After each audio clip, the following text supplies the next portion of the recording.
thank you for joining me today. How are you? Oh, Sam, it's always a pleasure to talk to you. Oh, really, really great.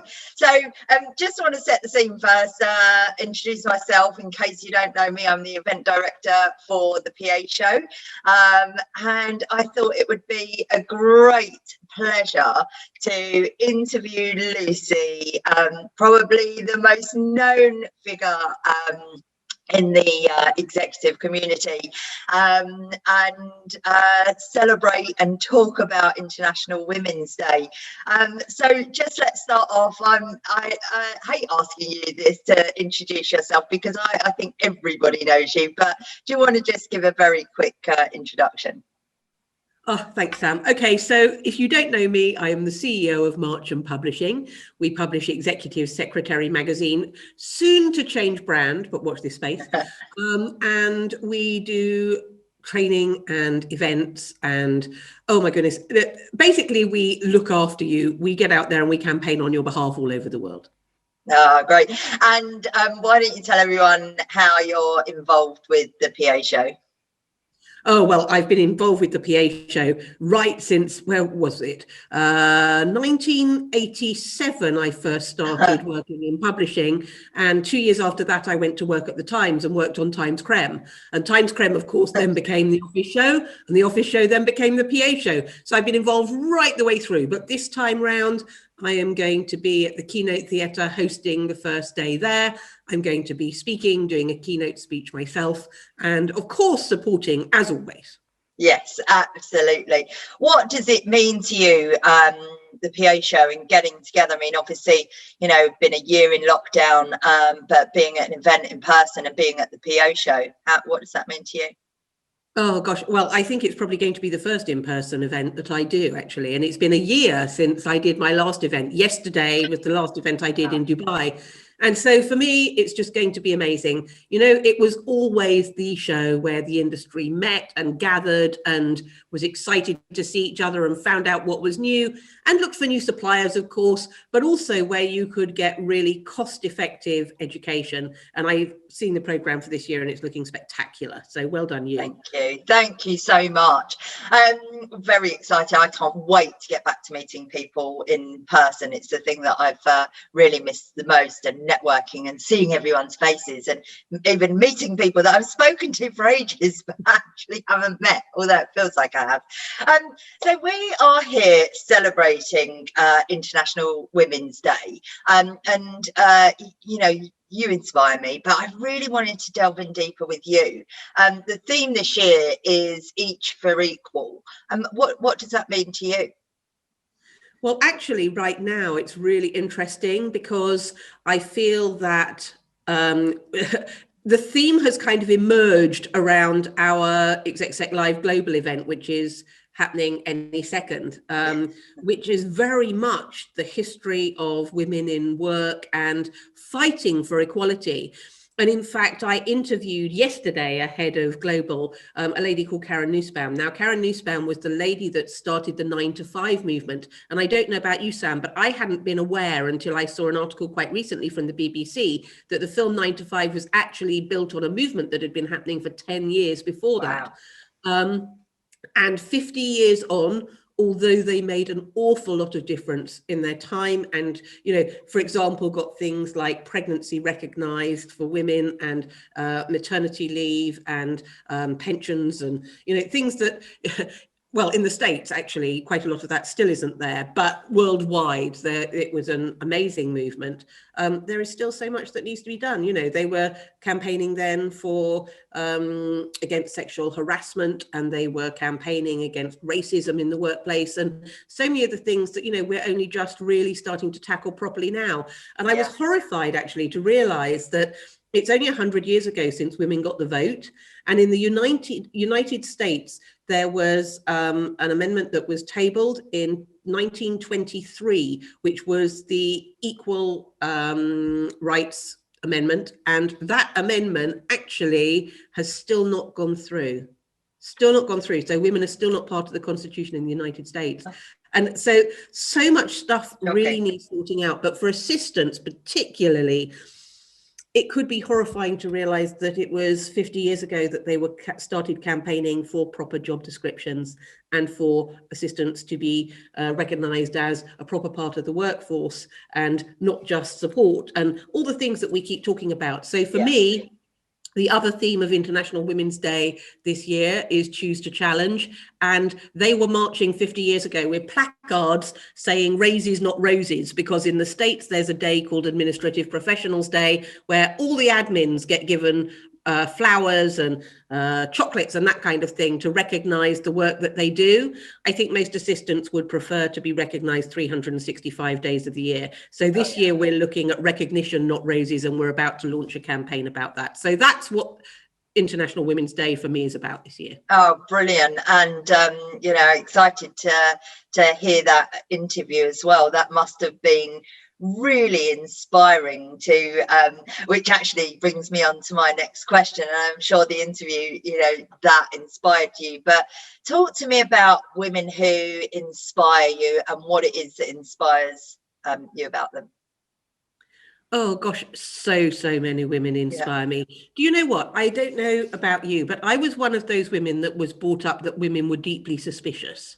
And it was quite long into my life before I realized how amazing other women could be. Yeah. And actually there are obvious women that inspire me, of course, you know, but to me, the assistants inspire me every day because they are so passionate about what they do. Aren't they? Even just last night, I spent over an hour talking to a woman who was saying that there is nothing for them in their business, that she'd actually gone to the chief executive's EA and had said she wanted to put a network in place for the assistants, and they had turned around and said, we don't do that here, go away.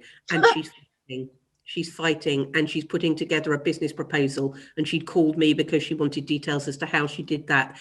There are little pockets, well, not even little pockets, there are people who are assistants in every business across the world who are consistently fighting to get the recognition that they deserve and who understand what assistants can do for a business. And those women who very quietly get on with this revolution in the background inspire me every day. But obviously, also when I'm traveling, I see some of the most amazing speakers who just do such a phenomenal job of inspiring the assistants, and working together is what inspires me to make this change. You know, Sam, this is 500 million women worldwide. It's a fifth of the world's working population. And if we get this right, we can change their working lives. That's something worth fighting for. And that to me inspires me. Yeah, I feel like there is a change going on over the last few years. And, you know, I do think that doors are being opened and eyes are being opened. So I think it's exciting times ahead. I mean, you talked there a lot about the challenges that women face in this sector and in general, I think, in business, you know, about being heard and, you know, taking a seat at the table. Are there other current challenges that you see for women in the sector? Very definitely. And one of the main ones, I think, is the lack of understanding about what the role actually does and the lack of career progression. Because there are still companies, you know, where assistants only get promoted when their executive does. It's nothing to do with them personally. And to me, that's a huge thing that needs changing, because we've got 162 job titles in this marketplace already that we found. And that's before you start looking at titles in translation. And so one of the things that we've been working on for the last 6 years is a global framework for career progression, which I'm really excited about launching in May, because what it will do is it will mean that there will be 5 levels of assistant, and we're only calling them level 1, level 2, level 3, level 4, level 5, because there were so many arguments about what we should call them, because in every country the titles are different. But what it will do is it will mean that you will be able to see where you fit and what additional skills you need in order to progress to the next level. It will mean that businesses will map their current career progression, if they have it, to that. it will mean that if assistants take it to their HR departments, hopefully the executives and HR will look and go, oh gosh, we're not using our assistants like this, and maybe we're missing a trick. But also our research showed us that the executives don't know what they're hiring for. So hopefully what it will mean is that the executives will look and go, that's what I need, and that's a level whatever. But attached to that skills matrix is also a tasks matrix, which says the kind of things you can expect your assistant to do. So between the two of them, businesses should be able to finally build correct job descriptions, because how do you measure against what somebody's doing unless the job description is correct?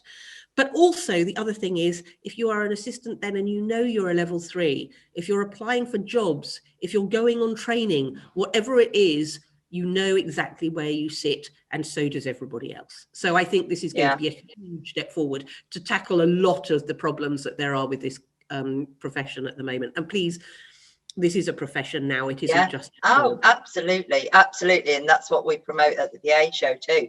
And it fascinates me that we've got to 2021 and there isn't that. So amazing that you're doing it, and I think it's really going to give a lot of people guidance. You're getting some really good response from the corporates as well that are interested in this. Definitely.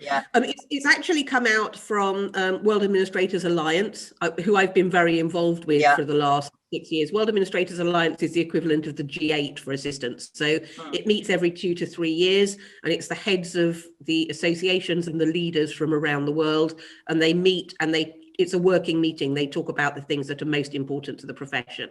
So 2015 was when they decided this was needed. And as I say, it's been 6 years of work. But yes, the corporates are, almost every time we talk to a business, we're mentioning this, and the reaction has just been extraordinary. And we've got meetings lined up for probably the rest of the year with HR departments to talk them through how it's going to work. Fabulous. So you didn't just happen to land in the position that you have. You've worked hard for many, many years to get to where you are and what you're doing. For you, have you found, throughout your career, challenges that have affected you and made you have a different mindset, or, what challenges have you found personally? Oh, plenty. I started at 18 at a local paper, and went from there to the Times and worked at the Times for several years, and then moved on. I became a publisher quite early. I was one of the youngest publishers in the UK when I made that move.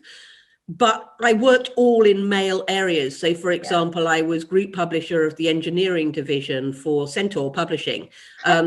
And other than the assistants, I was the only woman there. And God forbid, I was also a baby woman. I think I was 30 odd when I got that job.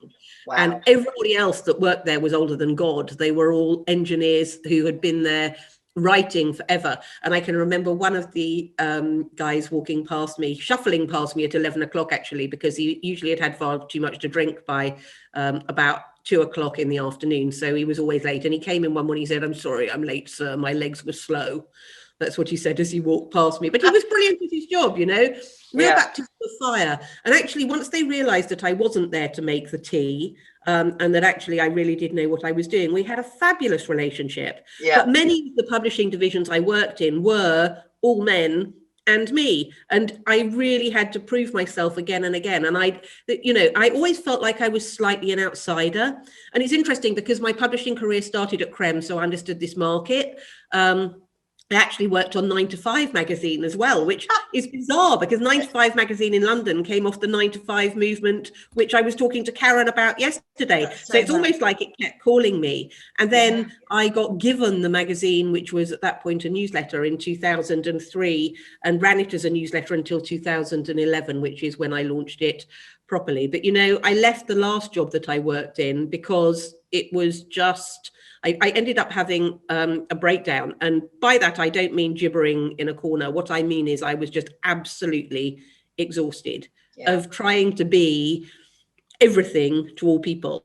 I was on a train at 7 a.m. I was rarely home before 10 o'clock at night. Between us, my husband and I have 7 children. We were at year end, and I had a boss who was a bully. And the result of that is that I went in one day, stared at my computer and thought, I don't think I can do this anymore, and went home and went to the doctor and was signed off for 5 weeks with exhaustion, ended up on medication. And when I came out the other end of that, and the business decided that actually they didn't want me to come back in anymore, I thought, okay, now what do I do? Because I've gone from a 6-figure salary to 0 overnight, and we had children in private school and everything else. Yeah. And I thought, okay, this magazine I've owned forever, I'm going to turn into a proper magazine, and I can do it for work-life balance from my kitchen table. Well, that was a joke.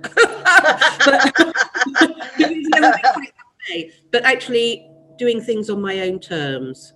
Yeah. And not having to deal with office politics and all that stuff has been one of my greatest lessons, and forging my own path and being true to who I am. I think when you're able to be authentic, it all gets a lot less painful. Yeah, I totally agree with you there.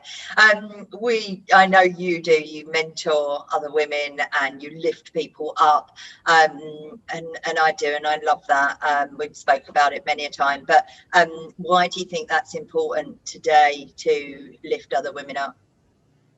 Because I think we're still not there yet. And I think for an awful lot of women, they would much rather put down other women than lift them up, because it makes them feel more powerful. But that's what the workplace is set up to do. The guys don't do that. I realized at some point in my career that actually it wasn't personal. It was all about business as far as the guys were concerned.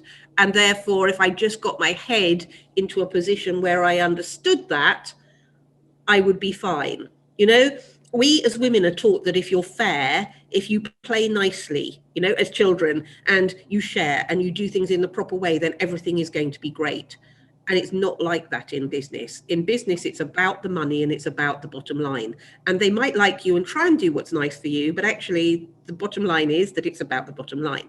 And once I realized that, my life got a lot easier, until I encountered a female boss and got into that whole situation, which was just absolutely toxic. And I can't bear it. I won't have it. And, you know, I just don't want anybody to ever feel the way that I felt, because somebody else feels that the way to empower themselves is to put other people down. Yeah, I know, it's hard.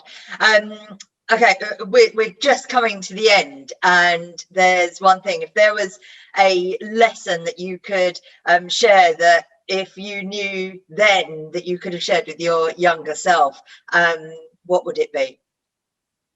I think I would have realized that if I spoke up, I would probably get further quicker. It's all about communication. You know, I was always absolutely terrified that I was going to get found out, that I didn't know as much as they thought I knew, right from the beginning, you know. And I think it's one of the things that women do to themselves all the time. They have those little voices in their heads that say, who do you think you are? And other people are going to feel like you're overstepping the mark, and really don't put your head above the parapet because you might get shot down. If I had realized in my corporate life what I know now as a publisher, I was pretty successful anyway, but I think I would have had a much easier ride of it, because they're not mind readers. And unless you say the thing, how do they know what it is that you're trying to do? Yeah, that's lovely. That's really, really great. Thank you. Keep doing what you're doing. You are a fabulous woman, and you definitely inspire me. Happy International Women's Day, and thanks for sharing this time. I can't wait to see you at the PA show, 22nd and 23rd of June, so it'd be the right time to get back to meeting people in person at Excel. We're all really excited to see you there, and have a lovely day. I'm excited to be there too, and happy International Women's Day to you too, Sam. Thanks, Lucy.